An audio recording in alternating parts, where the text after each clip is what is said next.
Bonjour et bienvenue sur ma chaîne, ainsi qu'à bord de ce Cessna 172. Nous sommes au parking de l'aviation générale de l'aéroport d'Ajaccio et je vous propose pour ce premier vol ensemble un vol assez court, puisque nous allons voler en direction de Propriano, c'est juste à côté. Avant ça, j'aimerais vous faire une petite introduction pour ce qui concerne ma chaîne. Donc c'est ma toute première vidéo. Voilà, je n'en ai jamais fait d'autres avant. Et le but de la chaîne, ce serait de vous proposer comme ça toute une série de vidéos orientées pour les débutants. Donc que ce soit en simulation ou un petit peu dans le secteur aéronautique. Alors je ne suis pas encore un grand spécialiste, mais j'aimerais vous faire déjà partager ce que j'ai appris. Et voilà, donc ce sera orienté débutant. Et ce sera des vidéos qui seront évolutives, c'est-à-dire qu'aujourd'hui nous allons ensemble découvrir l'avion, les instruments qui le comportent, tout ce qui est cadran, les GPS, les gouvernes extérieures, et à quoi servent tous ces différents cadrans. Voilà, une fois que ce sera fait, nous démarrerons l'avion et nous volerons en direction de Propriano. Alors on va faire une petite vue extérieure, je vais vous présenter l'avion. Voilà, donc c'est un Cessna 172, un des avions par défaut d'X-Plane, qui est vraiment très bien fait. Il est tout à fait sympa ce petit avion là, moi j'aime beaucoup. Euh, voilà, donc vous avez l'hélice devant bien sûr. C'est un avion à aile haute, donc il est maintenu par ce qu'on appelle ici des haubans. Il faut savoir que les réservoirs se trouvent donc dans les ailes, on voit les bouchons ici de part et d'autre. C'est un avion à train fixe et dit train tricycle. Pardon. Donc train tricycle, ben, ça veut dire qu'il y a un train principal ici et une roulette de nez. Le train classique, ben, la roulette de nez n'existe pas, il y a juste ici une roulette de queue et l'avion a une position déjà accabrée naturellement lorsqu'il est au sol. Alors ensuite, les principales gouvernes. Donc si j'actionne le manche à droite et à gauche, vous voyez, on voit les ailerons ici qui bougent, donc c'est l'axe, c'est le roulis qui permet de se diriger à droite ou à gauche. À l'arrière, nous avons ici les gouvernes de profondeur. Donc si je pousse sur le manche, l'avion descend. Si je tire, l'avion remonte. Voilà. Ensuite, nous avons ici, on le verra tout à l'heure, les volets qui nous permettent de pouvoir voler à basse vitesse. Donc ben, le plus intéressant, c'est les phases de décollage, puisqu'on veut décoller le plus tôt possible, et l'atterrissage, on veut atterrir le plus lentement possible. Et enfin, une dernière gouverne, ici, la gouverne de direction que l'on actionne à l'intérieur de l'avion avec les palonniers. On va repasser en vue intérieure. Les palonniers ici, à gauche, à droite, que l'on va utiliser également pour le roulage, pour se diriger à droite et à gauche, puisque le manche ici n'a aucune efficacité en ce qui concerne les déplacements au sol. Donc lorsque l'on roulera tout à l'heure, le but est de suivre la ligne jaune, et donc pour se diriger à gauche et à droite, nous utiliserons les palonniers.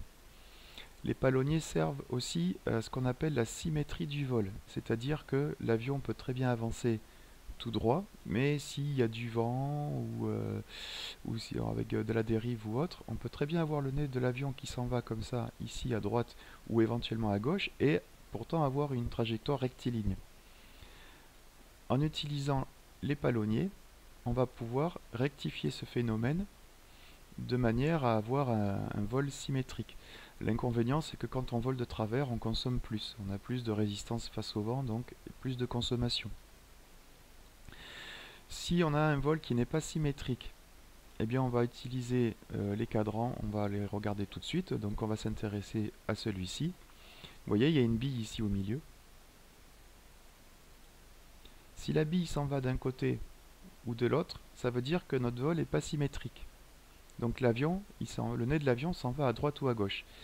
Donc on va corriger, comme je vous l'ai dit, avec les palonniers ici. Il faut savoir que si par exemple vous avez votre bille qui se trouve là, on dit toujours que le pied chasse la bille. Donc si la bille est à droite, vous mettez du pied à droite et la bille va revenir se centrer au milieu. Enfin à vous de la centrer au milieu. Inversement, si la bille se déplace sur la gauche, vous poussez la pédale à gauche pour venir recentrer la bille. Et vous verrez que le nez de l'avion va se redresser. Voilà, là aussi vous avez des informations sur le roulis. Alors il faut savoir que si votre avion se retrouve dans ce sens-là, vous allez sur la droite ou la gauche, vous ferez un virage à 360 degrés en 2 minutes. Voilà, bon ça c'était une petite parenthèse. Si vous retenez pas ça, c'est pas bien grave pour le moment. Le cadran suivant, c'est l'anémomètre, ou aussi appelé Badin, de son inventeur Raoul Badin. Donc la vitesse ici est exprimée en nœuds, on peut la trouver en miles par heure ou en kilomètres heure, mais la plupart du temps ce sera toujours en nœuds. Vous avez plusieurs couleurs. Ici un arc blanc.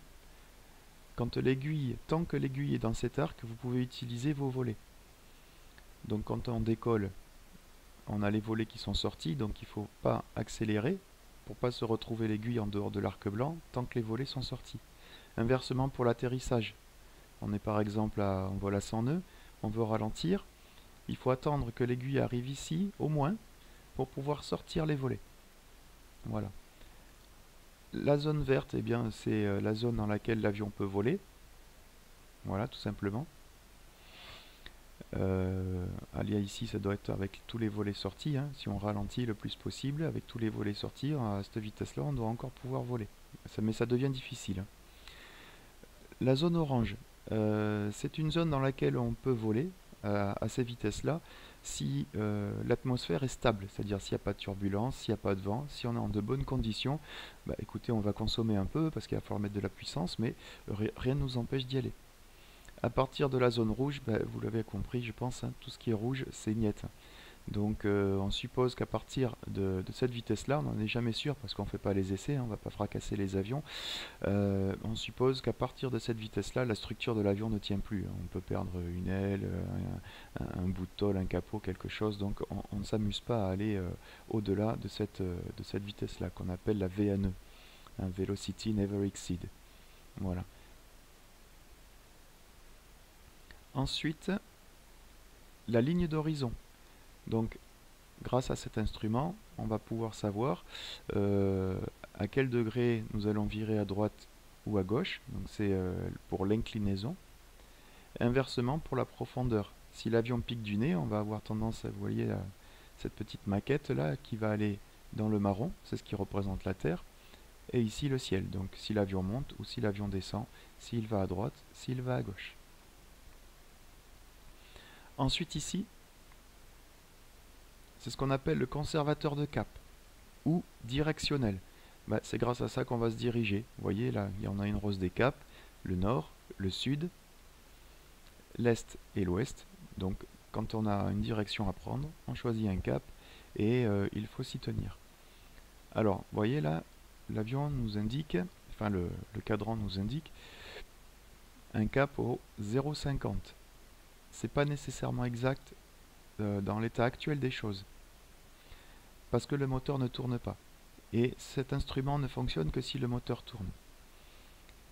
Si on se dirige vers le compas,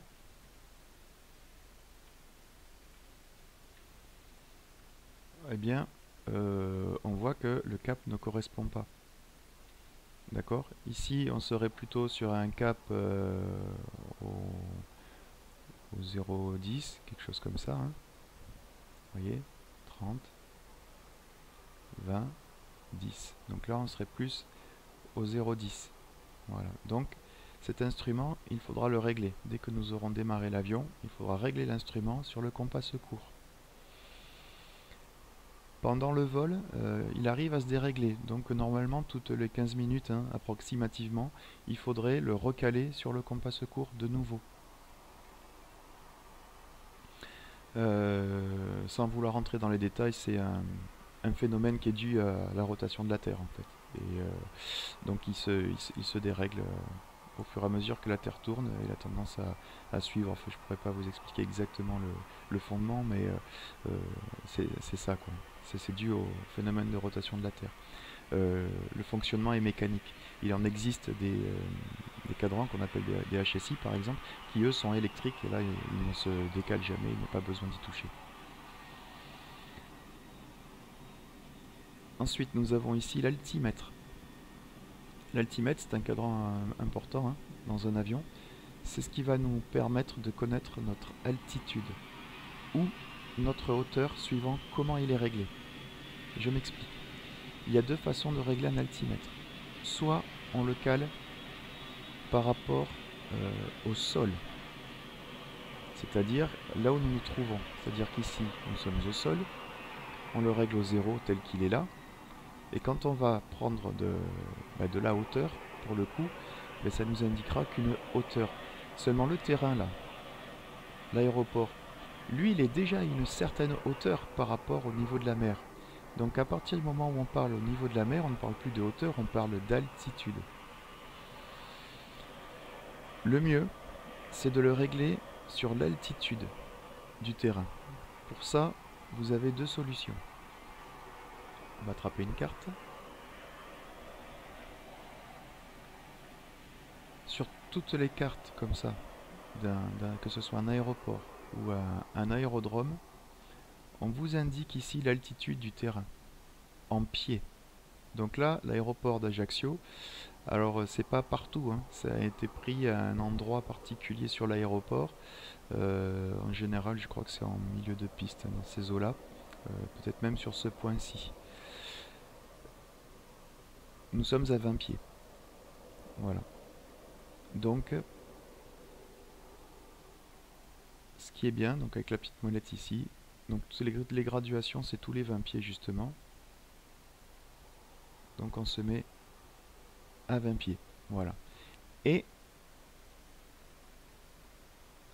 ça va changer aussi les graduations qui se trouvent ici, qui correspondent à la pression atmosphérique. Ici en hectopascal, ici en pouces de mercure. Ça, c'est une unité américaine. Donc aux États-Unis, les Américains utilisent beaucoup le pouce de mercure. Vous verrez que dans pas mal d'avions de X-Plane, enfin de X-Plane, pas forcément de X-Plane, mais d'éditeurs tierces, des fois on ne trouve que les graduations en pouces de mercure.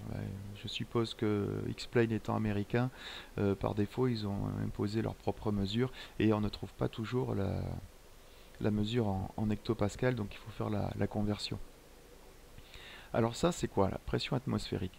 Eh bien en fait l'altimètre fonctionne un peu comme un baromètre. À l'extérieur de l'avion, je crois que c'est pas représenté hein, sur le Cessna, mais disons que dans la vraie vie, à ce niveau-là, ouais, ça se trouve quelque part par là, il y a une espèce de petite pastille avec un trou au milieu. Ça c'est une prise d'air statique. L'air ambiant, donc la pression statique, l'air qui nous entoure, que ce soit en altitude ou au sol, eh bien elle vient s'engouffrer dans ce tout petit trou et ça affiche la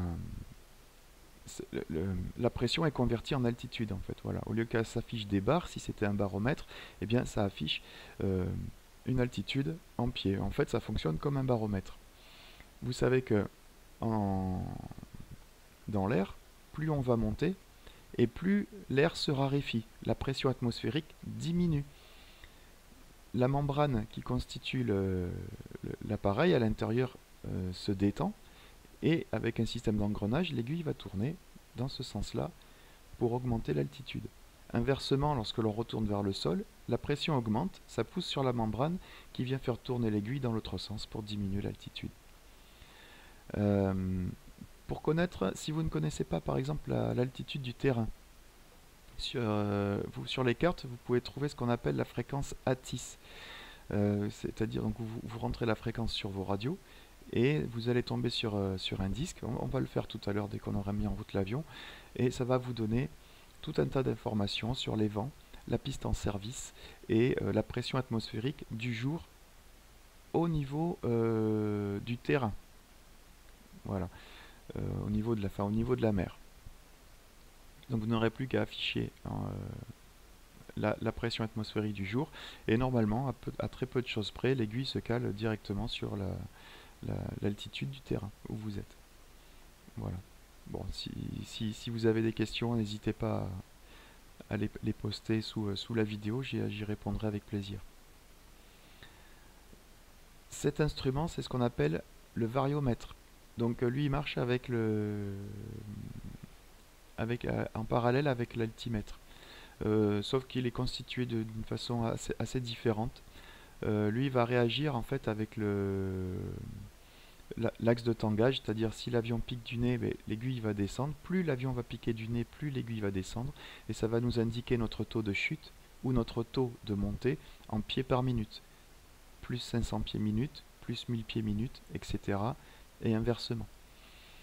Et c'est un bon indicateur aussi pour savoir si l'avion est bien en palier. C'est-à-dire que dès que vous allez avoir tendance à vouloir descendre un petit peu, enfin même sans faire exprès, vous observez l'aiguille, et vous verrez si elle monte ou si elle descend, vous pouvez rectifier votre assiette pour avoir les ailes à plat et être bien en palier. Le seul petit inconvénient de cet instrument, c'est qu'il y a un décalage. Entre le moment où vous tirez sur le manche, mettons si vous voulez monter, l'avion commence déjà à monter alors que l'aiguille, elle a tendance à rester un petit peu là et hop, elle va monter qu'après. Inversement, lorsque vous allez vous remettre en palier, vous êtes en palier, mais l'aiguille, elle est encore un petit peu coincée là-haut, elle va descendre après. Il y a un petit décalage de quelques secondes et ça, il faut bien le prendre en compte. Hein, parce que sinon, vous aurez beaucoup de mal à vous mettre en palier. Ici, c'est le contour, comme dans la voiture. Hein. Pareil, ça vous indique le nombre de rotations par minute de votre moteur. Ça, on va l'utiliser aussi dans certaines phases de vol. Il y aura des plages à respecter pour pas être, pour faciliter certaines manœuvres. On verra ça plus tard. Ici, vous avez les jauges d'essence. Voilà. Votre consommation en temps réel, le fuel flow, c'est la consommation à l'heure en temps réel. La température des gaz d'échappement. Au début, on ne va pas regarder ça, mais en réalité, on peut avoir besoin de ces informations ici. Voilà, l'ampèremètre, savoir si l'alternateur débite pour recharger la batterie. VAC pour vacuum, donc ça en fait c'est une pompe à vide qui est entraînée par le moteur. Plus le régime moteur sera important, enfin il faut qu'il y ait un minimum de tours minute pour que l'aiguille soit au vert. Et en fait cette pompe à vide là, elle sert à faire fonctionner cet instrument, le directionnel, la ligne d'horizon et l'indicateur de virage ou la bille. Ce cadran, c'est son nom, hein, c'est l'indicateur de virage ou bille. Voilà. Et ça, c'est un tachymètre, on appelle ça aussi. Ici, des instruments de navigation qu'on n'utilisera pas pour le moment. Donc ça, c'est un récepteur VOR. Lui aussi, ça, c'est un récepteur ADF. Donc lui va capter le signal d'une balise NDB. Lui va capter le signal d'une balise VOR. Et lui aussi. Lui, on va pouvoir l'utiliser aussi pour les atterrissages automatisés, ILS, Instrument Landing System. Le GPS 1, le GPS 2. Donc ça, c'est la représentation assez fidèle d'un GPS Garmin GNS 530. Et ça, c'est un GNS 430. Donc là, vous avez les COM 1, NAV 1, COM 2, NAV 2. Quand on l'allumera tout à l'heure, vous verrez.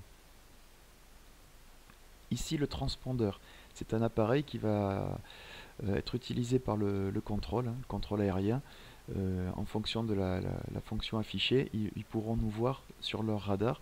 Et en fonction des zones où nous volerons, ils nous donneront un code particulier pour pouvoir nous identifier et savoir que c'est nous. Voilà. Si on nous appelle à la radio, avec l'immatriculation, ils vont savoir que c'est nous et où nous sommes, grâce au code qu'ils nous fourniront.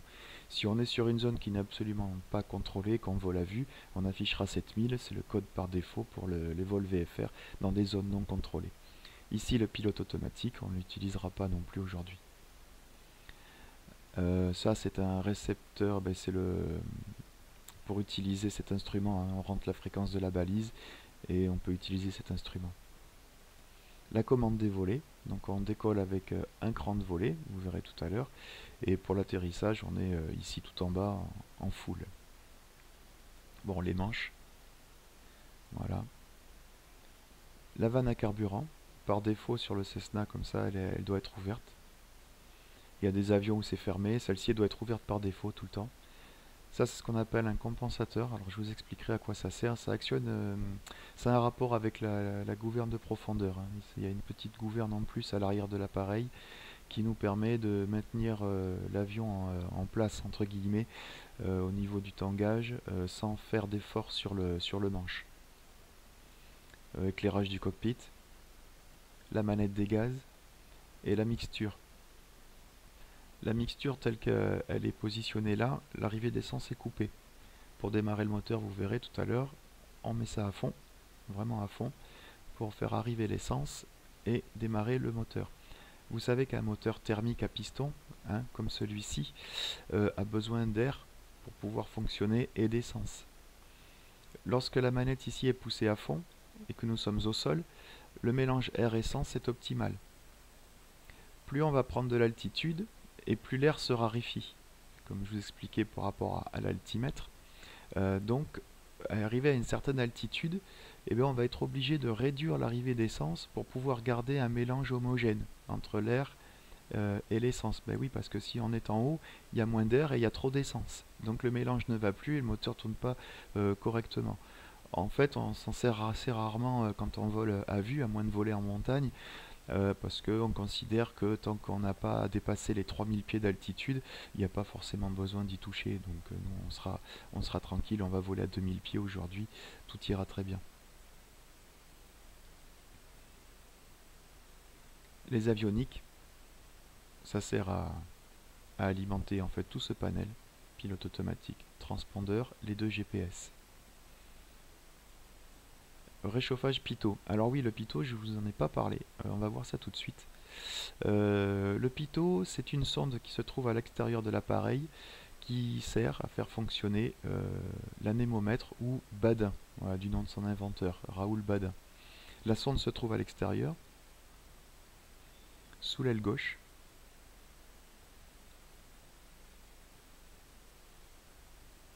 Voilà, ici. C'est un petit tube. Il y a un trou au milieu, donc ça aussi c'est une prise d'air. Lorsque l'avion se déplace, eh bien la pression de l'air due au déplacement de l'appareil va venir s'exercer à l'intérieur du tube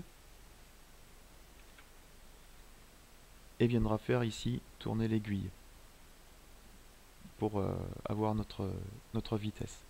Voilà. Donc ce petit tube, il est important quand l'avion est au sol de le cacher. C'est pour ça que vous voyez beaucoup d'avions avec ce qu'on appelle des flammes, les petits trucs rouges qui pendent sur les fuselages souvent. Alors notamment au niveau soit du fuselage, soit sur les ailes comme ça, comme le Cessna. Bah, faut pas qu'il y ait un insecte ou une poussière lorsque l'avion reste longtemps au sol qui viendrait faire son nid dedans et obstruer le tube. Sinon, on n'aurait plus du tout d'indicateur de vitesse. C'est toujours important lorsqu'on vole de connaître notre vitesse, c'est vraiment important. Justement en parlant des vitesses, la vitesse que l'on peut lire ici avec l'aiguille, c'est ce qu'on appelle la vitesse indiquée. Vous verrez que suivant les conditions, ça ne nous donne pas notre vitesse réelle. En avion, on a trois types de vitesses différentes. On a la vitesse indiquée, on a la vitesse vraie, la true airspeed en anglais, et la vitesse sol. Voilà. Donc en fait, il y a un écart en fonction des conditions et d'altitude. Plus on va voler haut, et plus il y aura un écart entre la vitesse indiquée ici et la vitesse vraie. Souvent, la vitesse vraie est plus importante, si je ne dis pas de bêtises, que la vitesse indiquée quand on prend de l'altitude. Et ensuite, pour connaître la vitesse sol, il faut rajouter le vent de face ou le vent arrière à la vitesse vraie. Et là, vous avez votre vitesse réelle, qui est aussi affichée directement sur le GPS. Lui, il sait à quelle vitesse réelle vous volez. Il vous le dit. Voilà, mais enfin, sachez que si vous n'avez pas de GPS, eh bien, alors, tant qu'on vole à des altitudes de 1000 pieds, on peut très bien se contenter de 1000 pieds, 3000 pieds de la vitesse indiquée, il n'y a pas de problème. Au-delà, il faut commencer à calculer la vitesse vraie. Voilà. Alors, ben, on a fait le tour. Donc je vous propose de mettre l'avion en route tout de suite. Pour ce faire, Donc il faudrait faire une petite checklist rapide avant mise en route. On vérifie que la vanne carburant soit ouverte. La mixture sur plein pauvre, c'est le cas. Les gaz plein pauvre, c'est le cas. Les volets sont rentrés. Tous les boutons sont sur off. Avionique off. Batterie alternateur off. Magnéto off. Alors les magnétos, oui, c'est ce qui alimente les bougies. Vous avez deux rampes. Votre moteur, c'est un 4 cylindres ici. 2 cylindres d'un côté, 2 cylindres de l'autre, et vous avez deux fois deux bougies dans les cylindres qui sont alimentées par une rampe de magnéto à gauche et une rampe de magnéto à droite. Si jamais vous avez une panne électrique de batterie ou quoi que ce soit, par l'entraînement du moteur, eh bien, en fait, les magnétos continuent à alimenter les bougies, pardon, ce qui fait que le moteur ne va pas s'arrêter. Donc ça vous laisse une petite porte de secours pour aller vous poser, pas nécessairement en urgence, mais pour aller vous poser quand même assez rapidement sur un terrain, parce que voler sans batterie et sans électricité, c'est pas non plus une solution d'avenir. Voilà. Donc tout est bon. Bien, écoutez, on va allumer cette lumière là extérieure, c'est un gyrophare anti-collision. Sur la plupart des avions, il y en a deux, un sur le fuselage et un dessous. On va allumer les feux de navigation, on ira voir ça après la mise en route. On allume la batterie. Voilà. La pompe à fuel. Alors sur un Cessna, c'est pas une obligation. Les réservoirs étant plus hauts que le moteur, je vous rappelle que l'essence est dans les ailes, l'essence arrive tout seul par gravité dans le moteur, hein. Donc il n'est pas extrêmement nécessaire d'utiliser la pompe à fuel sur un avion à aile haute. Mais bon, on va l'utiliser quand même, elle y est, donc ça va nous faire manipuler un peu. La mixture sur plein riche. Alors attendez, je vais plutôt utiliser mon joystick, parce que sinon après je vais avoir des problèmes. On vérifie qu'il n'y ait personne à proximité. Et on peut démarrer. Magnéto droit, magnéto gauche. Bof, encore un cran. Et l'avion démarre. Vous voyez, il nous le dit, une fois que l'avion est démarré, le gyroscope directionnel n'est plus aligné avec le nord magnétique. Donc c'est ce que je vous disais tout à l'heure, hein, le conservateur de cap, il faut le caler sur le compas secours. On va faire ça après.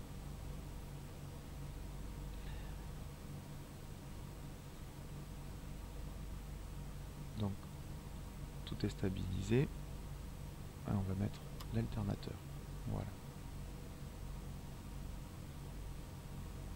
Les avioniques. Voilà. Donc vous voyez là le GPS.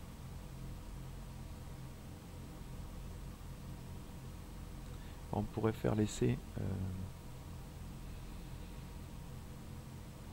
d'utiliser la fréquence ATIS. Alors, je vais rattraper mes cartes.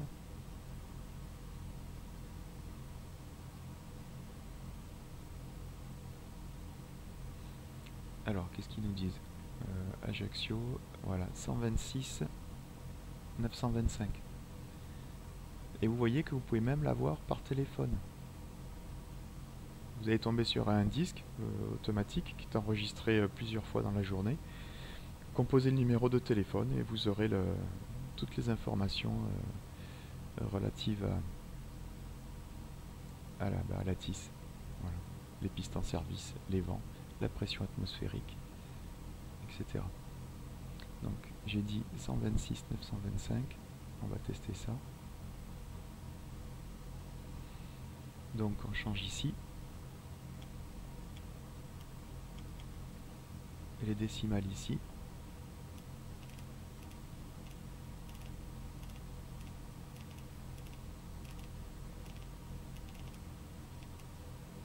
Et on l'active ici. Voilà. Il y a un disque qui nous parle. Vent calme, visibilité au-delà de 10 km. Température 15 degrés.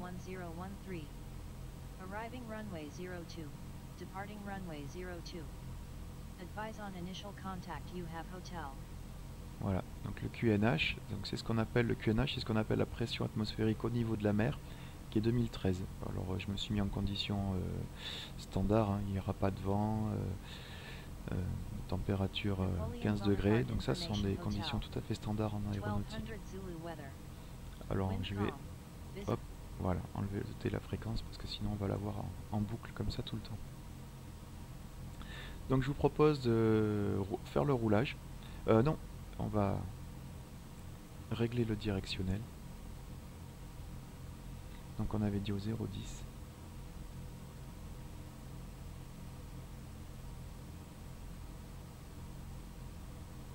Voilà, c'est fait. On avait calé l'altimètre, donc c'est parfait. Les feux extérieurs. Vous voyez l'anti-collision ici. Et les feux de navigation. Une lumière verte ici à droite. Une lumière rouge à gauche. Voilà. Quand on connaît le sens de ces lumières par cœur, dans le noir, si on croise un autre aéronef, on sait exactement dans quel sens il évolue, en fonction du sens des lumières. Voilà.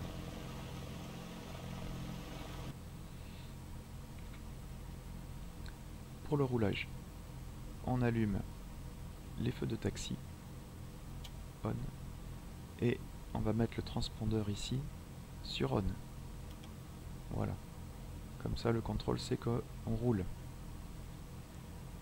Alors évidemment, on est sur un aéroport, il faudrait des clairances. Moi, je vous épargne tout ce qui est radio, clairance et tout ça. On enlève le frein de parc qui se trouve ici. Hop. On met un peu de gaz et on est prêt pour le roulage.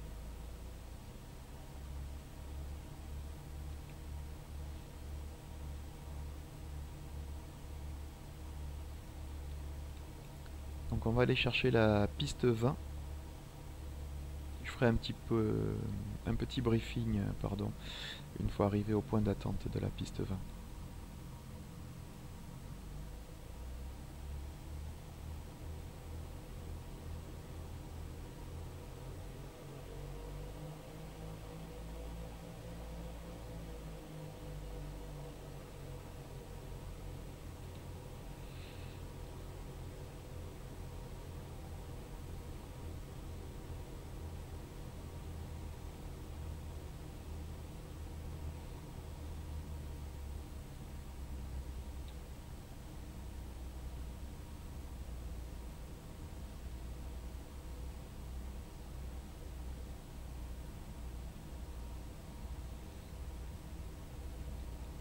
Oui, alors je voulais pas préciser, mais lorsque l'avion est démarré, on essaye de conserver un régime moteur à 1000 tours minute. Donc là pour le roulage c'est pareil, on se cale à 1000 tours. Alors évidemment s'il y a besoin de ralentir, il faut réduire les gaz complètement. Là c'est le cas. Donc là, voilà, là on va croiser un axe de piste. Donc une fois que je suis à l'arrêt, je me remets à mon régime 1000 tours. Voilà, donc là il faut vérifier évidemment qu'il n'y ait pas d'avion qui arrive, ni à gauche ni à droite. Bon, vous voyez qu'en simulation hein, c'est pas évident, la vue est pas terrible, on verrait un peu mieux dans la réalité quand même. Et il nous faudrait une clairance pour traverser la piste. Bon, on considère que tout va bien, il n'y a pas d'activité aujourd'hui, il n'y a pas d'avion, on a l'autorisation de traverser la piste. C'est parti, sans trop traîner quand même.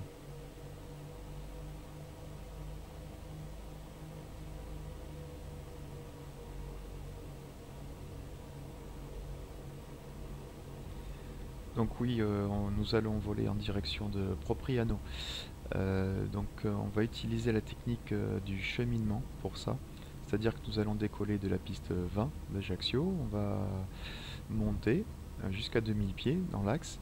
On prendra un cap légèrement différent de manière à longer toute la côte. Je vais vous montrer la carte une fois au point d'attente. Nous allons rejoindre un point de sortie de l'aéroport d'Ajaccio. Et on n'aura plus qu'à obliquer ainsi sur Propriano. On essaiera d'intégrer le terrain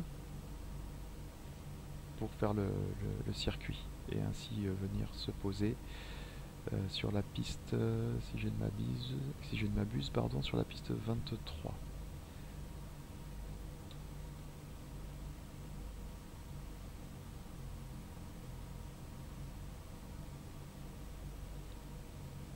Voilà.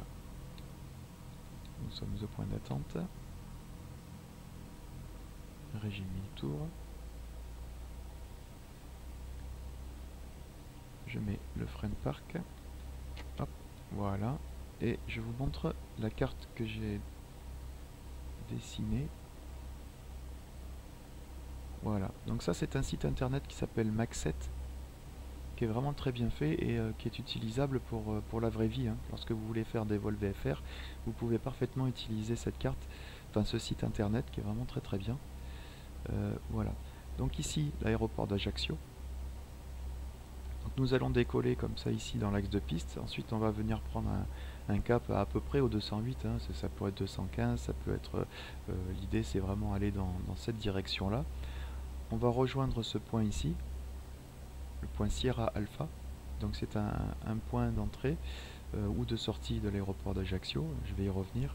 Ensuite, nous prendrons ce cap, direction Propriano, mais on ne va pas aller directement dessus. C'est voulu.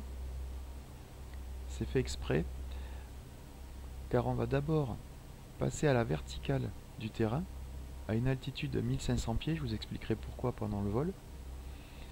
Venir intégrer comme ça le circuit de piste, oui parce que c'est un petit aérodrome, on va supposer qu'il n'y a personne, alors il peut y avoir un agent AFIS, là aussi je vous expliquerai, mais on va considérer qu'il n'y a personne et on va faire une intégration terrain. Donc quand on fait ça et qu'il n'y a personne sur un petit aérodrome, on est censé faire la verticale du terrain pour voir la manche à air qui elle nous donne une indication sur le vent et nous donne une indication par rapport au vent sur la piste en service. Vous savez qu'en avion on décolle et on atterrit toujours face au vent. Donc s'il n'y a personne pour nous dire quelle est la piste en service, il faut faire une verticale terrain, observer la manche à air et voir laquelle des deux pistes est la plus appropriée pour atterrir. Une fois que c'est fait, il faut faire une intégration. C'est-à-dire qu'un aérodrome, pareil, on ne vient pas directement se poser en ligne. Il faut faire un espèce de circuit, d'hippodrome, de tour comme ça. Donc nous, on va venir se poser ici en 23. Donc ce qu'on va faire, c'est ça. On va croiser l'axe de piste. Possible qu'on refasse un demi-tour pour perdre un peu d'altitude. Je verrai ça. Donc on va aller dans cette direction et revenir enfin ici nous poser sur la 23. Voilà pour le trajet. Alors oui, pour vous dessiner un trajet, vous rentrez ici votre départ, votre destination, il vous tire une ligne droite entre les deux et avec la souris en fait vous déplacez vos points comme vous voulez. Voilà, à chaque fois que vous déplacez la trajectoire, vous voyez, hop, ça vous crée automatiquement un second point.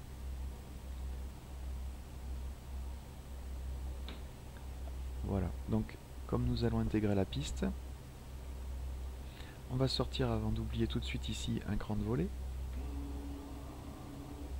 Le transpondeur, on va le mettre sur Alt pour Altitude Reporting. Donc le contrôle nous verra une fois qu'on sera dans les airs. Donc là oui, il faudrait le mettre sur 7000. Voilà, 1200, je crois que c'est le code par défaut aux États-Unis pour les vols VFR, de mémoire à vérifier. Mais je crois que c'est ça. Et les lumières. Lumière. Les strobes. Excusez-moi, je cafouille un peu. Et les feux d'atterrissage, même s'ils servent aussi, il faut les mettre pour le décollage. On pourrait mettre le pitot 8, mais il n'y en a pas besoin, il n'y aura pas de gel. Donc ça, c'est le réchauffage pitot. Donc c'est pour la sonde dont je vous ai parlé, hein, la sonde pitot qui fait fonctionner le badin. Quand il fait froid, ça peut geler. Et donc avant que ça gèle, on active le réchauffage pitot.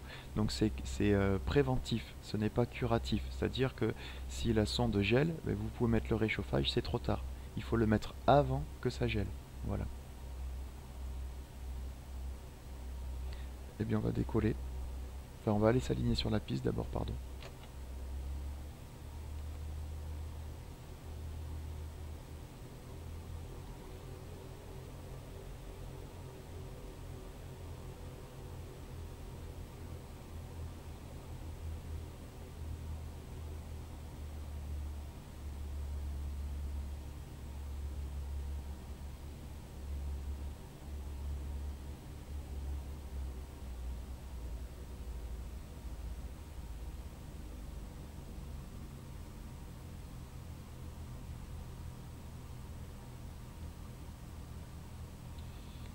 On s'aligne.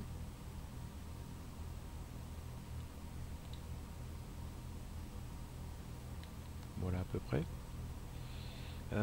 Par contre, le directionnel, il faut le recaler sur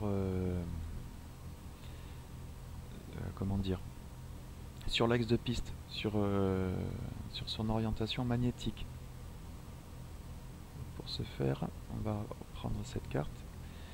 Vous voyez, ce type de carte, ça vous donne, même celle-ci, hein, ça c'est pour tout ce qui est vol à vue, approche à vue, voilà. Donc vous avez pas mal d'informations. On retrouve notre point. Alors oui, à un aéroport comme ça, lorsqu'on vole à vue, en principe on ne peut pas décoller ou arriver n'importe où, n'importe comment. On est obligé de respecter ces points. Donc que ce soit pour la sortie ou pour l'entrée, il faut utiliser ces points-là. Sauf si vraiment le contrôle vous donne des instructions différentes, mais en principe c'est quand même assez respecté. Ben, pour pas gêner les vols qui eux volent aux instruments, les vols IFR.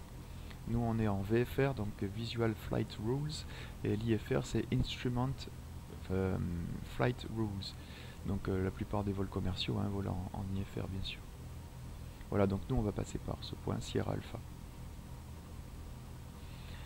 Le cap magnétique de la piste, donc ça c'est Propriano, on s'en servira tout à l'heure, voilà, 203. Et en fait, vous voyez les numéros de piste 02, 20 correspondent à leur orientation magnétique. Donc 20 pour 203, vous voyez, vous enlevez le 3, vous avez 20. Ici 0,23, mais vous enlevez le 3, vous avez 0,2, donc ce sera une piste 0,2.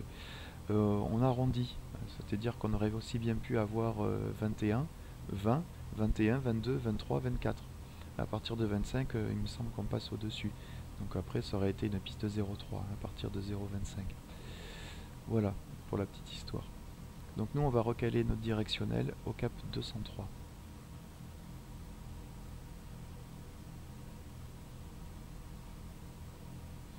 On doit y être à peu près. Alors cette petite pinule là, c'est ce qu'on appelle un heading bug. C'est pour voler en fait avec le pilote automatique. Vous voyez, vous passez ici en mode HDG.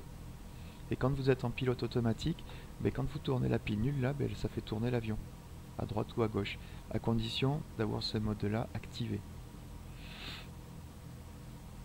Donc là, on va essayer de se régler donc au 203. Vous voyez, dès qu'on y touche, il dit qu'on n'est plus aligné.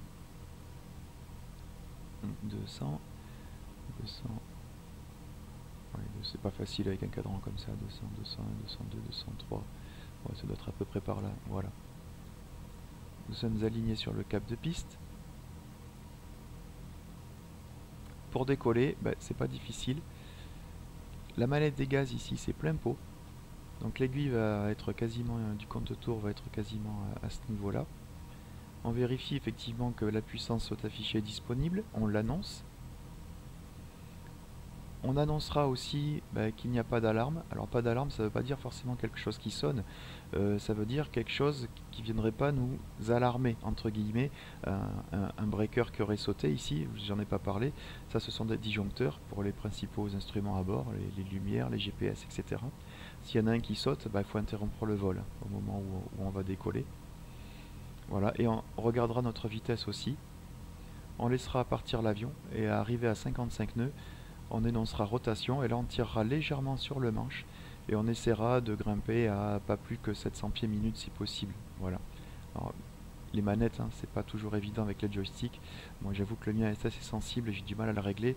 Je sais pas si j'arriverai à bien respecter, enfin en tout cas au départ.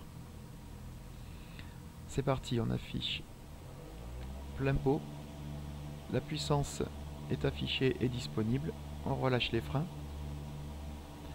Vous voyez, l'avion part à gauche, c'est normal, c'est ce qu'on appelle l'effet moteur. La rotation de l'hélice nous entraîne vers la gauche. On corrige ça en mettant du pied à droite au palonnier. Pas d'alarme, le badin est actif, on l'annonce, 55 nœuds, rotation. Hop, vous voyez, l'avion il veut monter fort, alors on pousse, on le laisse pas faire.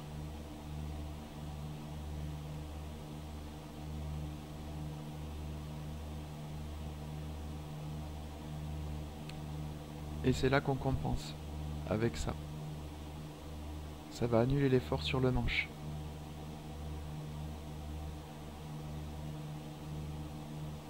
plus je vais le faire monter, et c'est comme si je poussais sur le manche. Vous voyez, là c'est trop. Voilà. Et là je touche plus du tout au manche. À part pour la direction. Là, il est reparti. Donc on va en remettre un petit peu. C'est assez sensible. Hein.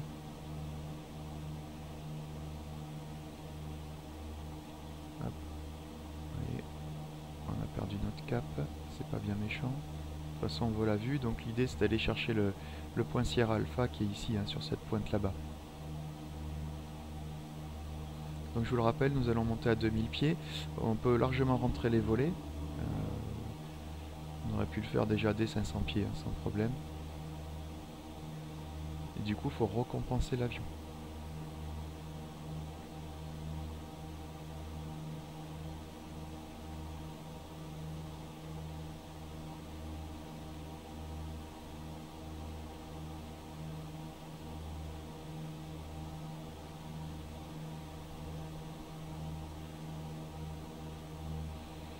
Vous voyez, donc là j'affiche 210, je vais le laisser.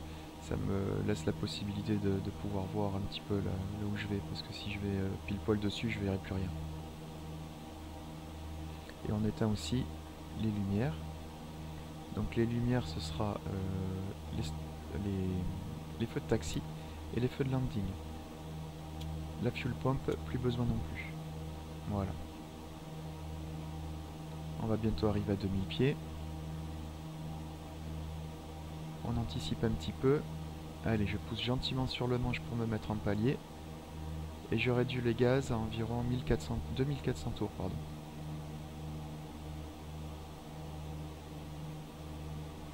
Il continue à monter. C'est pas bien. Donc là, je vais réduire les gaz. Environ jusqu'à 2100 tours. Et on va redescendre un peu.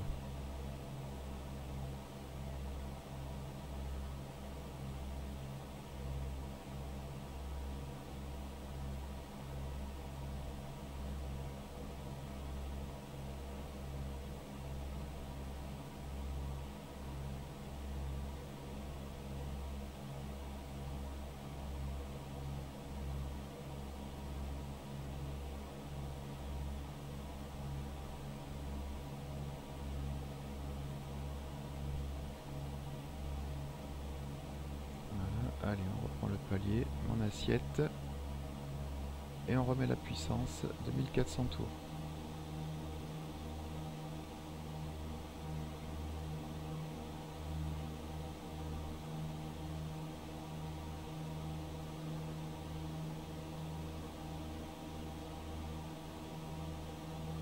Et on compense l'avion. J'ai des raccourcis sur mon joystick, hein, pour le compensateur.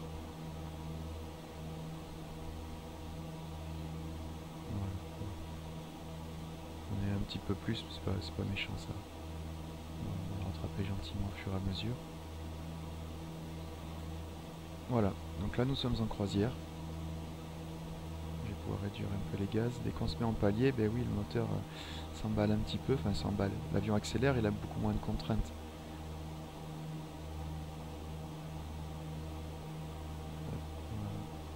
Du coup, il va redescendre un petit peu. Je vais laisser faire pour rattraper mes demi-pieds.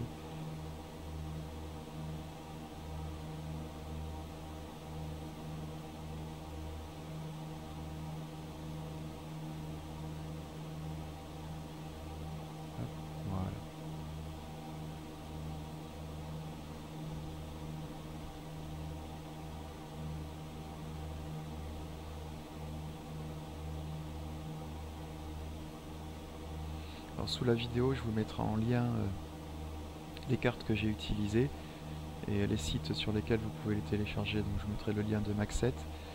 Les cartes d'aéroport, je les ai téléchargées sur le site du SIA, Service d'information aéronautique. Donc ce sont des cartes officielles. Ce sont les cartes des vrais aéroports.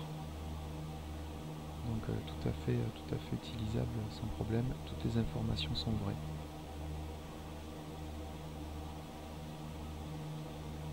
Arriver sur notre point bientôt, ici.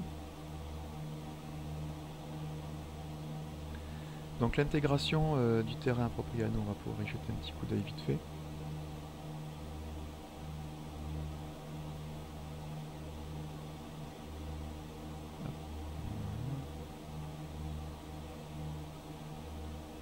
Attendez, je vais faire ma petite sauce vite fait.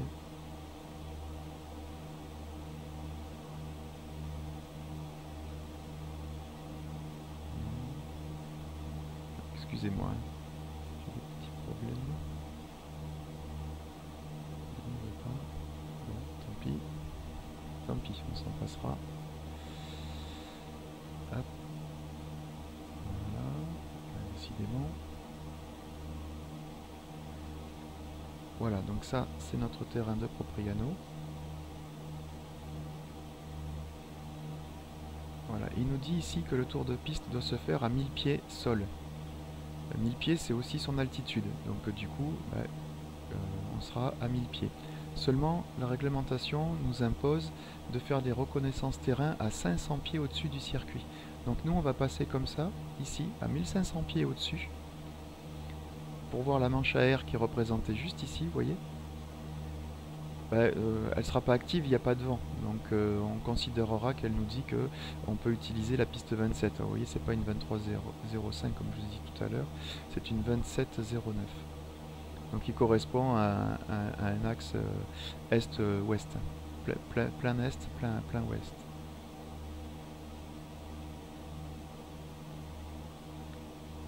Voilà, donc nous on va faire ça. On va faire le tour là-bas, comme indiqué sur la flèche ici, et revenir se poser ici. Voilà, on est arrivé sur notre point. Et on va pouvoir faire notre virage. Alors le virage, il faut tirer en même temps un petit peu sur le manche. Parce que dès qu'on tourne, dès qu'on engage un virage, que ce soit à gauche ou à droite, l'avion a tendance à piquer du nez. Vous voyez, toujours avec mes manettes d'une grande sensibilité. Je ne sais pas si vous entendez, il y a le voisin qui passe la tondeuse, j'espère que ça ne s'entendra pas trop sur la vidéo, pardon.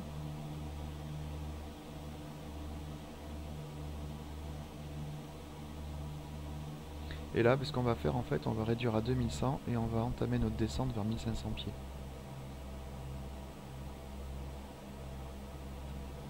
Hop, oula, attends.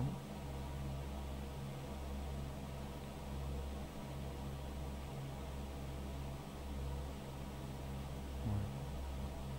400, 500 pieds minutes, pas plus. Ça suffit largement. Voilà. Donc dès qu'on veut changer d'assiette, d'altitude, quand on veut monter ou descendre, en fait il faut appliquer une règle.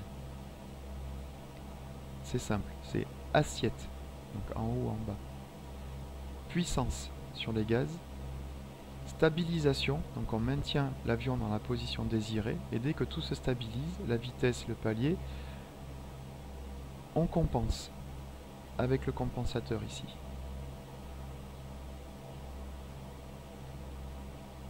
Hop. Donc on réduit ou on met des gaz en fonction de ce qu'on veut faire. Vous voyez là on arrive à 1500 pieds, assiette, je reprends mon palier, puissance, j'affiche 2400 tours, je stabilise, je l'empêche de monter ou descendre.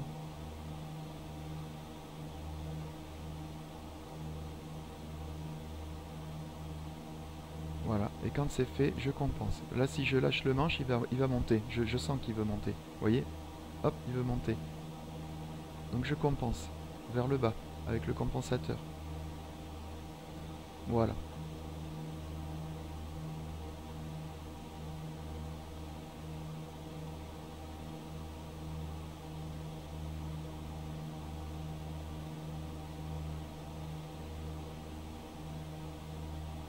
Vous voyez, si on regarde la carte, on est par là. On est pas mal. On y va.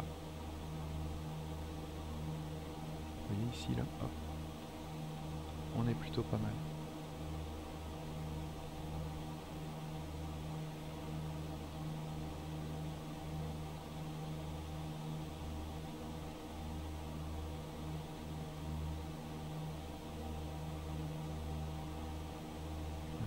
ici. 110, ouais, 110, entre 110 et 106, on y est. Hein. Et là, si je zoome un peu, vous voyez, on aperçoit ici notre terrain avec toutes les traces rouges moches dues à un problème sur ma scène.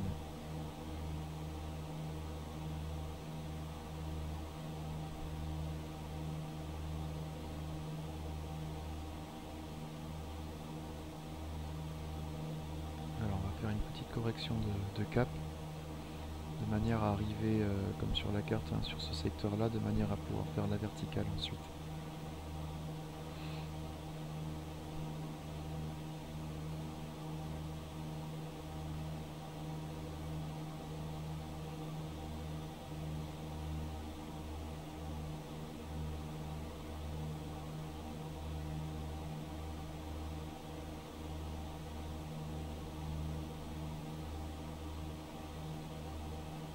C'est même pas la tondeuse qui passe, c'est le motoculteur, le voisin, c'est pire.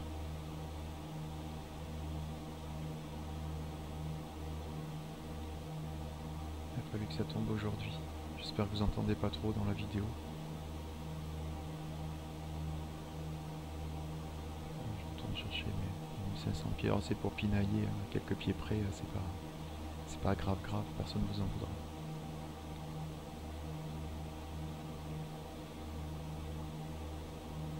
Enfin, autant que possible, il faut essayer d'être précis.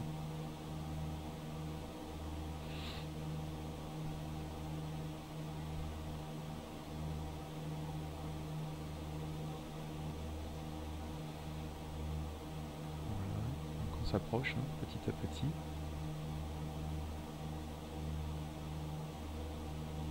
Voilà, la manche à air, hein, elle se situe quelque part par là. Je crois qu'elle est ici d'ailleurs.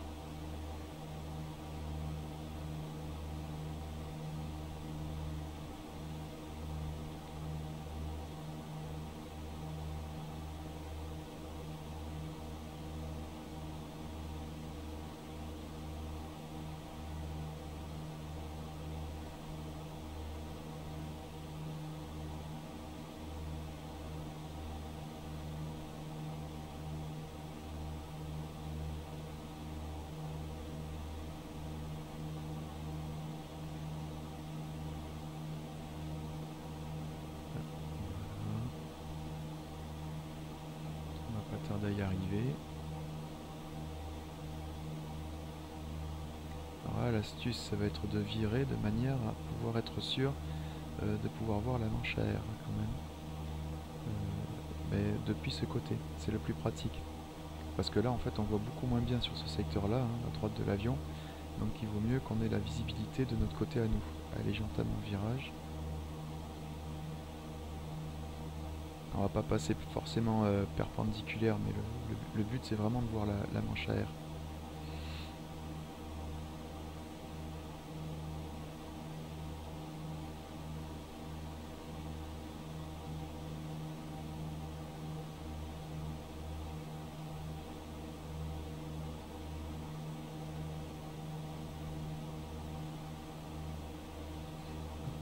Voilà.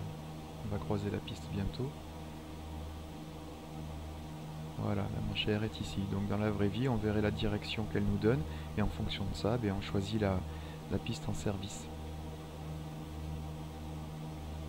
Voilà, et là, je réduis 2100 tours, et je descends vers les 1000 pieds.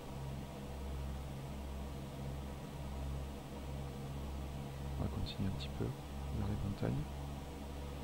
On va y taper dedans, ça va être rigolo, vous allez voir. Je pense qu'il y a un problème au niveau des scènes de X-Plane, parce que 1000 pieds sol, on est quand même très près des montagnes. C'est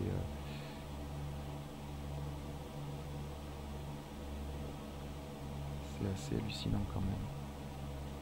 Hop, voilà. Allez, on est sur notre circuit de terrain. Je réduis complètement les gaz parce que maintenant, il faudrait que je sorte un premier cran de volée. Je ne suis pas du tout dans l'arc blanc, vous voyez. Donc volontairement, je coupe les gaz. Je tire sur mon manche petit à petit. Ça va le faire ralentir. Hop, vous voyez, j'arrive à l'arc blanc. Allez, je remets du gaz 2100 tours. Je sors un cran de volée. Je garde mon cap au 90. Vous voyez, on est vraiment près de la montagne. Je sais pas si on est aussi près que ça dans la réalité. Ça m'étonnerait un peu. On s'est éloigné un petit peu. Hop, on va regarder. Il faudra allumer les lumières aussi. On va allumer les taxis et les landings. La fuel pompe également. On en est où? On a bien dépassé. Hop, allez. Et là je réduis à 1800 tours. Et on va commencer à descendre un peu. Je sais pas du tout où je suis.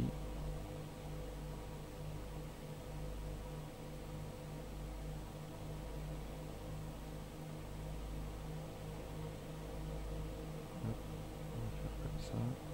C'est pas trop mal. Hop, allez.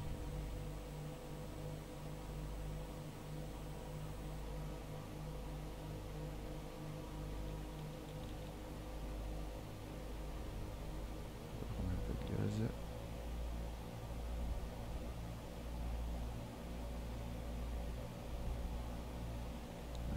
Je suis pas bien du tout. Pas bien, pas bien, pas bien. Ah oui.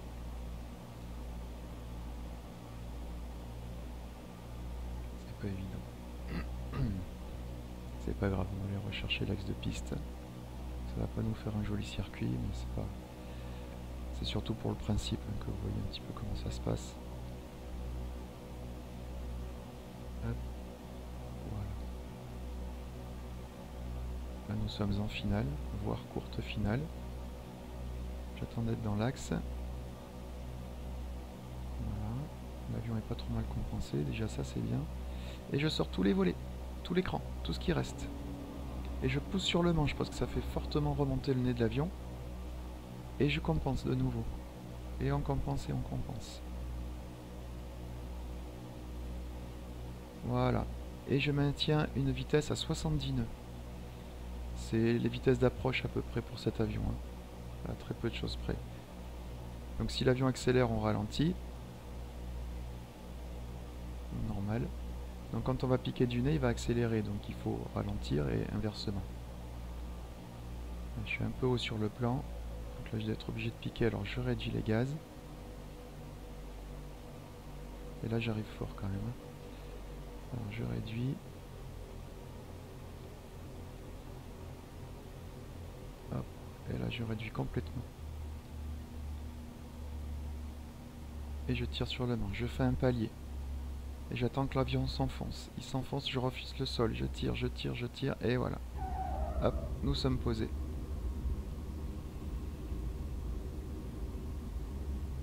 Voilà.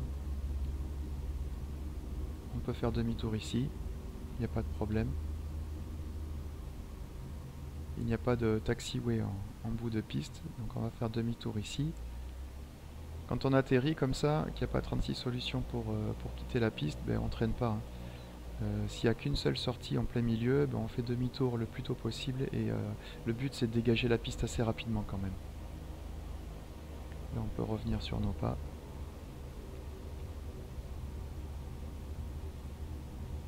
Hop. Je coupe les gaz pour freiner.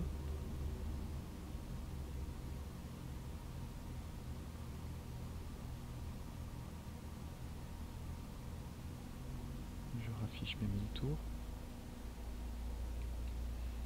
Donc là on pourrait faire un petit message radio en disant que la piste est dégagée. Enfin on en reparlera une autre fois des radios.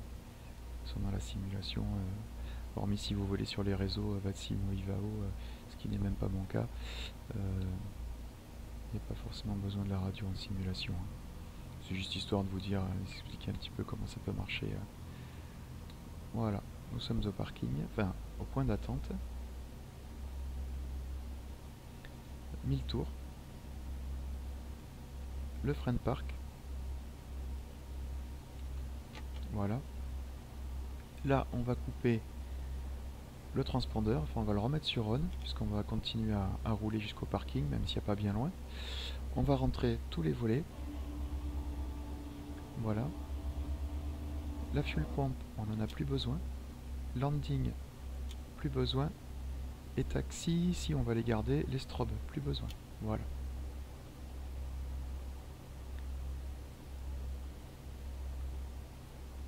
Et on fait le roulage jusqu'au parking.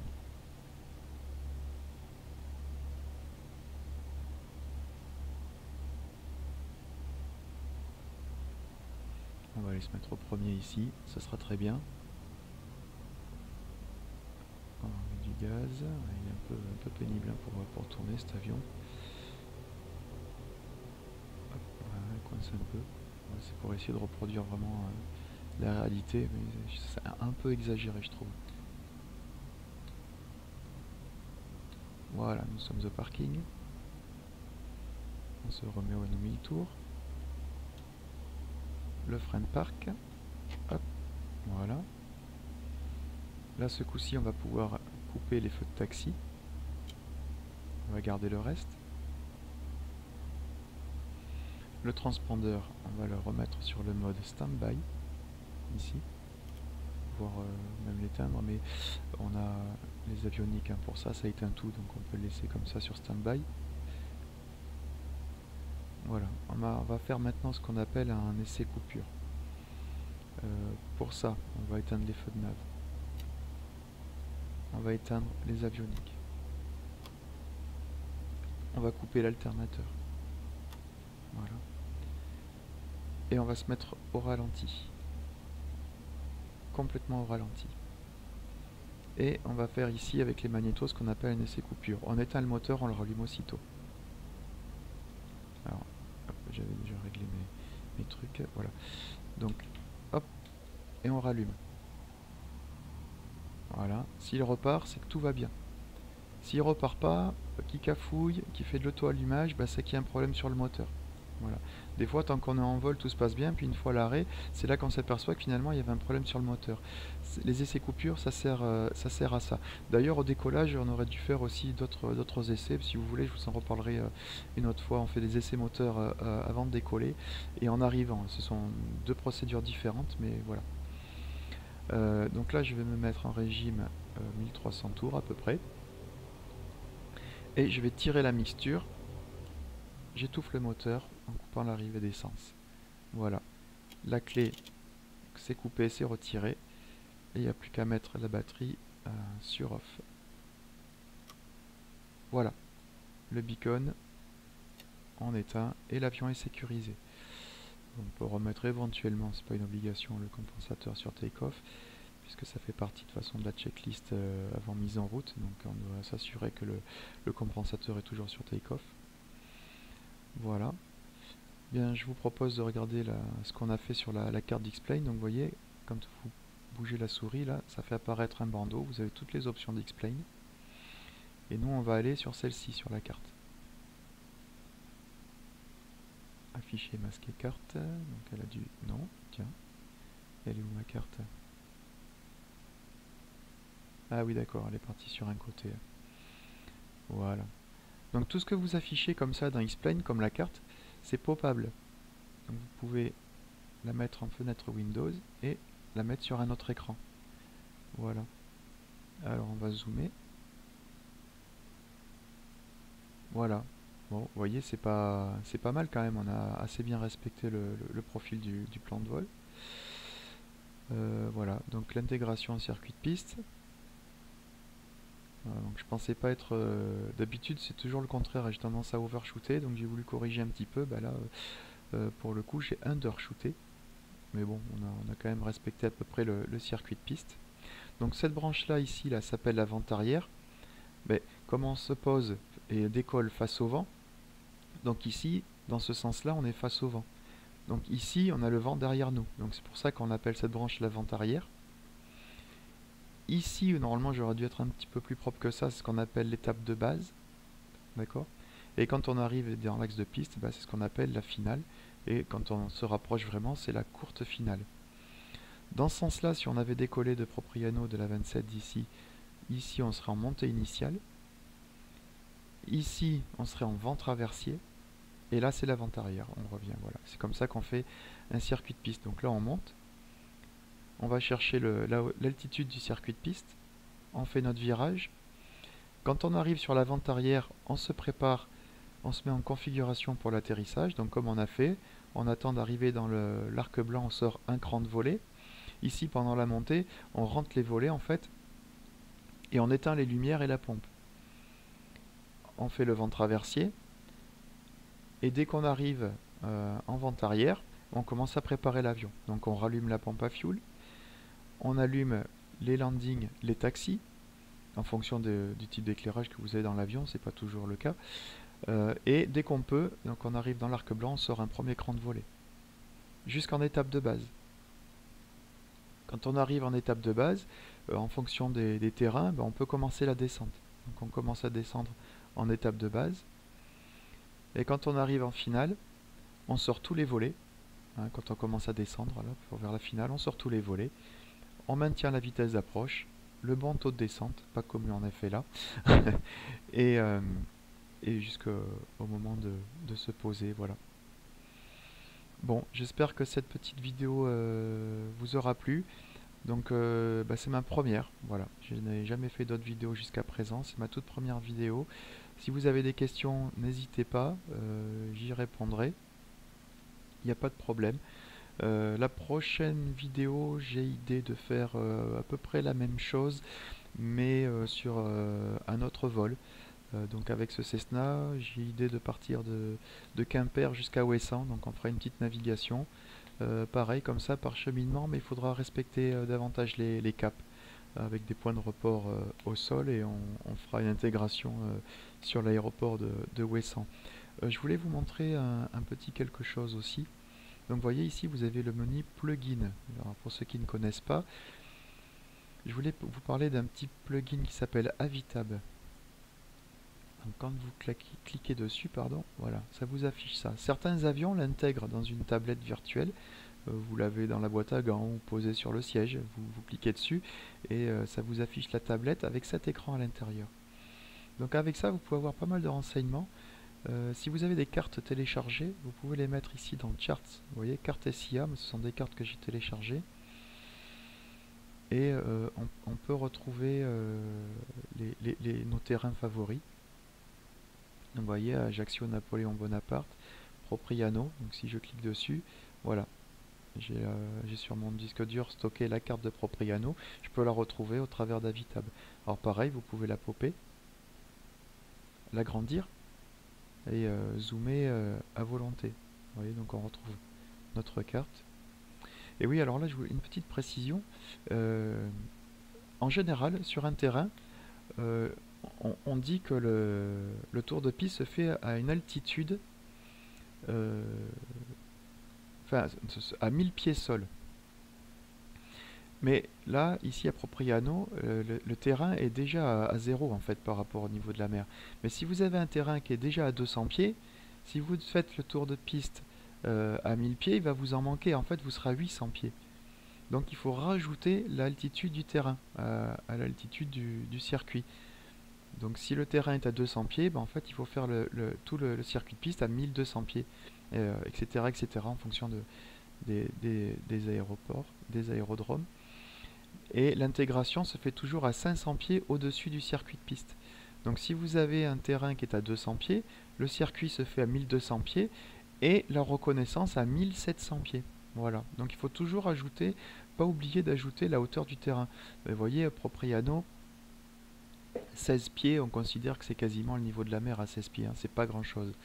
Voilà, alors on va mettre un hectopascal, pourquoi? Ben oui, parce que on considère que dans les basses couches de l'atmosphère, un hectopascal est égal à 28 pieds. Donc là, entre 16 et 28, ça représente un faible écart en fait, donc on considère que 16 pieds, ben oui, ça ferait un hectopascal. Voilà, bon, après il faudrait rentrer dans l'altimétrie, je vais pas vous parler de ça. Pas vous embrouiller. Voilà, une petite chose aussi que je ne vous ai pas précisé. Donc je peux faire ma vie. Donc non, j'aurais dû la réouvrir. On la garde pour plus tard. L'altimètre ici. Vous verrez que dans certains avions, donc vous aurez soit l'unité en pouces de mercure, soit en hectopascal. Moi je me règle toujours en hectopascal, parce qu'en fait c'est la réglementation en Europe et en France. Alors après vous n'êtes pas obligé, hein, je pense pas, mais En Europe et en France, oui, on vole en hectopascal. Voilà. Avec la tablette, justement, c'est là où tout l'intérêt de la chose, vous pouvez avoir la météo. Je vous explique ça tout de suite. Donc là, vous cliquez sur le petit bouton accueil. Vous allez dans Airport ici. Vous tapez la référence de l'aéroport. Alors Propriano, c'est un aérodrome, c'est pas un terrain forcément contrôlé, il n'y a pas d'infos dessus. Le plus près, c'est Figari ou Ajaccio. Donc on va taper Ajaccio, c'est là d'où on vient. L F K J. On actualise, il faut toujours actualiser. Voilà. Et là, vous avez la pression atmosphérique, Q pour QNH. La direction des vents, un vent du 200 pour 8 nœuds. Voilà. Donc, quand vous volez en météo réelle, vous avez la possibilité d'avoir la direction des vents, qui est toujours représentée ici. Alors, c'est un code, hein, ce qu'on appelle un métar. Je vous montrerai peut-être dans d'autres vidéos comment on les décode, mais vous pouvez trouver sur internet, hein, décoder un métar, vous allez trouver tout plein de choses. Donc ici vous avez le jour, on considère que le mois, on sait quel mois on est. Donc alors, attendez, qu'est-ce que je dis des bêtises. Oh, il n'est pas du tout actualisé le truc là. Ah oui, parce qu'on n'est pas le 3 mai, hein, il y a un problème. Enfin bref. Donc vous avez le jour du mois, l'heure, 15h30, Z pour Zulu. Alors l'heure Zulu, en fait, c'est l'heure internationale, c'est l'heure UTC, l'heure standard. Donc on dit toujours Zulu. C'est un métar automatique, donc c'est un ordinateur, hein, en fonction de tout ce qui capte sur l'aéroport avec des sondes et les radars météo, etc. Tout seul, l'ordinateur est capable de créer un code métar. Donc il sait que le vent vient du 200 pour 8 nœuds, Kavok pour Sailing ou Cloud and Visibility OK, donc on est bon pour le vol à vue, pas de restriction. La température 21 au point de rosée, 21 degrés pardon, et 15 au point de rosée. Pression atmosphérique 1014, donc c'est avec ça que vous allez régler votre altimètre. Donc là, pour aujourd'hui, n'en tenez pas compte parce que lui, là, il est sur la météo réelle, hein, il n'est pas sur la météo du simulateur. Donc dans le simulateur, on est à 1013, on est à 15 degrés, voilà. Parce qu'on va pas voler avec du vent. Pour vous présenter un petit peu tout ça, on va pas compliquer les choses avec du vent. Voilà. Et puis après, bon, d'autres infos, je vous laisserai voir tout ça. Vous avez aussi l'altitude du terrain. Donc comme ça, vous pouvez régler directement avec l'altitude, 20 pieds. Vous voyez? Voilà. Ensuite, vous pouvez calculer une route. Alors ça, ce sera pour quand on fera des vols IFR. Si vous tapez par exemple L, F, B, D pour Bordeaux, Enter, L, F, K, J. Voilà, il vous sort une route et ça c'est ce que vous rentrez dans votre GPS ou si vous avez un avion de ligne dans le FMC et ça vous fait votre route. Quoi d'autre? Map. Vous voyez votre avion qui se déplace, hein, en temps réel sur la carte. Là on voit qu'on est bien à Propriano, hein, si on dézoome. Voilà. Quoi d'autre? Aircraft, ah oui, alors aircraft. Je suppose qu'on doit pouvoir intégrer les documents de l'avion. S'il y a des choses à savoir sur l'avion, ses performances, je pense qu'on doit pouvoir les intégrer en mettant ça dans les bons dossiers, mais je ne l'ai pas fait. Note, vous pouvez écrire, bon, c'est assez du gadget. Navigraph, ça vous donne accès à un site dont je vous reparlerai plus tard. C'est pour avoir certaines mises à jour en ce qui concerne des cartes, des procédures. Voilà, on en reparlera de ça, mais et pour avoir tout ça, c'est payant, hein, c'est un abonnement. Navigraph, il faut vous abonner. Vous pouvez avoir toutes les cartes du monde aussi, les cartes Jepsen pour ceux qui connaissent, mais c'est sous forme d'abonnement. Voilà, au plus cher, ça vous coûtera 10 € par mois. Sinon, sur internet, vous tapez le code de l'aéroport dans le moteur de recherche, le code OACI de l'aéroport, plus charts à côté, et vous allez avoir la carte de l'aéroport que vous désirez. Voilà. Bah, écoutez, on a fait un petit peu le tour. J'espère que ça vous a plu. Je tâcherai de faire d'autres vidéos si ça vous a plu. Donc ce sera évolutif, hein. Plus ça va aller, plus on rajoutera des choses. On fera des vols IFR. Je vous apprendrai à utiliser les balises VOR, les GPS, comment rendre des plans de vol, justement avec toutes ces fameuses procédures issues de Navigraph. On volera également au pilote automatique. Alors justement, peut-être que sur le prochain tuto, j'intégrerai le pilote automatique, hein. Vous familiarisez déjà avec cette petite bête. Alors celui-là, il est très très simple. Il est basique de chez basique. Il n'y a pas beaucoup de possibilités avec. Mais enfin, on peut quand même faire des approches et pas mal de choses. Voilà. Mais écoutez, je vous souhaite de passer une agréable journée et je vous dis à très bientôt sur ma chaîne. Au revoir.